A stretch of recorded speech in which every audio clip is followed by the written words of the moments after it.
Well, let's move on. And I want to get to play a little Don't Be That Analyst. I got some callers on the line here. For those that may be new to the show, this is a call in segment in which folks call in and let us know what not to do as a law enforcement analyst. All right. Sounds good. First on the line is Brian. Brian, what is your Don't Be That Analyst? Don't be the analyst who believes that typing in all caps is easier to read.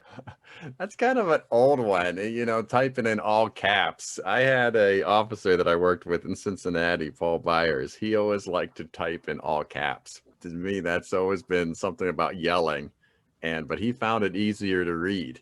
And so I don't know how many people these days are typing in all caps without meaning it as they're yelling. Yeah, that's true. I think people take it that way a lot. We had a commander that did the same thing.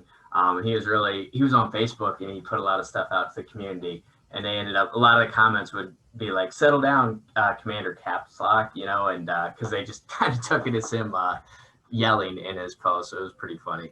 That kind of goes back to cryptocurrency, though, when I think about it, because again, if we're all going to agree that when you write in all caps, it means you're yelling, then we are coming together as a society to establish that standard. I'm surprised how many people have just accepted that as the rule. Yeah. Next on the line is Nate. Nate, what's your Don't Be That Analyst? Don't be that analyst who attempts to answer a question to which you don't know the answer. Just say you don't have the answer to that now, but you will get back to them. And then please get back to them. This is an interesting one because actually I was asked this once in an interview. I really think maybe I messed it up. I didn't get the job. So that was probably one of the reasons. But they asked me what would happen if I didn't know something. And I remember saying, well, if I didn't know it, I would just say I don't know.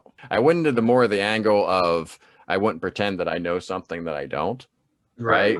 And I didn't ask the thing. I was like, oh, but then I would go hurry up and figure out what it was, and I would kind of close that loop. And I remember in hindsight that I didn't say that. I think that's what the interviewers were looking for. Yeah, I kind of agree with the caller. I mean, that would be my initial mentality on that. Just tell somebody, hey, if they've worked with you for a while, they know, you are going to get back to them on that, So I think it goes over well. Maybe it has a little bit to do with who your audience is in that situation. If it's somebody you hardly know.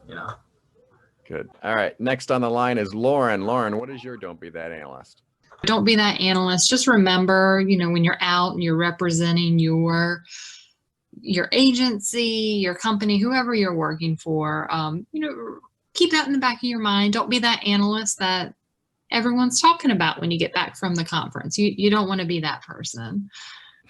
That's interesting because I always think about Christmas office parties like in the 80s. Right? Yeah, absolutely. You don't want to be talked about for the wrong reasons. Right. Yeah, I don't know. There's two sides to that. Everybody likes to have a good time. But yeah, it's probably not going to be me that's running around with the lampshade on my head or anything like that, So. But still good advice. It's good advice, for sure. Yeah. All right. Then next on the line is Kristen. Kristen, what is your Don't Be That Analyst? Don't be that analyst that assumes that your audience automatically knows and understands the specifics about whatever you're talking about. This can be a tough one, even for an experienced presenter. Where do you start your presentation? What do you assume your audience knows? And how far down the rabbit hole, how detailed do you go? Where do you start sometimes with your presentation? Because I think with any presentation, no matter how basic it is, there are some assumptions made that what the audience is going to understand. Yeah, that's a tough one for analysts because most analysts I know are really detail oriented. I kind of consider myself that way. We get a little bit meticulous and maybe even neurotic about like how in depth we explain everything. And some people you can just kind of see their eyes glaze over, and you just kind of say a lot of detail that they might not need. But at the same time, I agree with the caller, and I kind of think about that when people are using acronyms in law enforcement or in technology, for that matter. when we're using a lot of those federal agencies, or even meetings and things like that, where we have an acronym for it, and we're talking to somebody else that works with us but isn't in our daily job. They're a lot of times you just have no clue what you're talking about. All right, Aaron, what is your don't be that analyst? My don't be that analyst is don't use the word tasked. It comes off as though you are completely uninterested and disengaged with your work. And I feel like it's the written equivalent of like an eye roll and a shrug. And so I just ask analysts, don't use the word tasks. Reframe that and be invested in what you've been asked to do.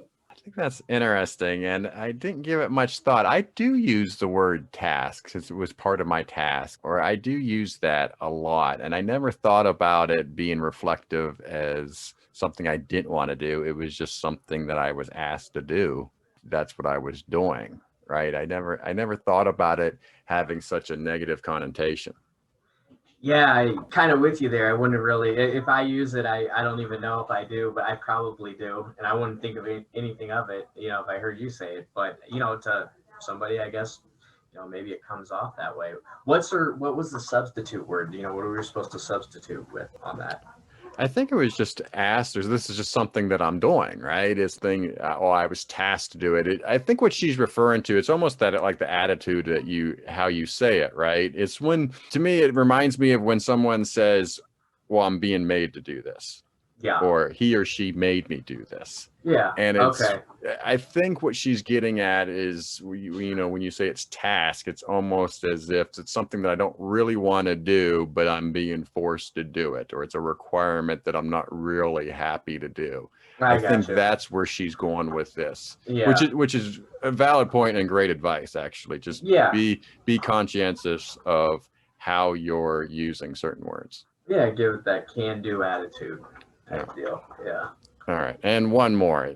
Steve, what's your don't be that analyst? Don't be that analyst that gets carried away with color coding, please. I get spreadsheets from people from all over the U.S. and everybody's got their own system for color coding, and sometimes I'll have spreadsheets that have 20 or 30 different colors on them. Sometimes you can't work with that. Yeah, that's a tough one, especially when you're dealing with mapping, right? And when you want to show 7, 8 different types of data on a map, it gets tough to give each one of them a distinct color. Yeah, I think it's something to consider for sure. Being a guy, I think that my color coordination isn't quite as good as some other analysts, So it's kind of like interior design. Some people can walk into a room and tie the couch and the paint on the walls and the vanity and all those kind of things together. But some people it comes naturally too. But I kind of try to look at what some of those people I've noticed like are good with color schemes have done, and just get my ideas from them, because that's not always something that just pops right in my head.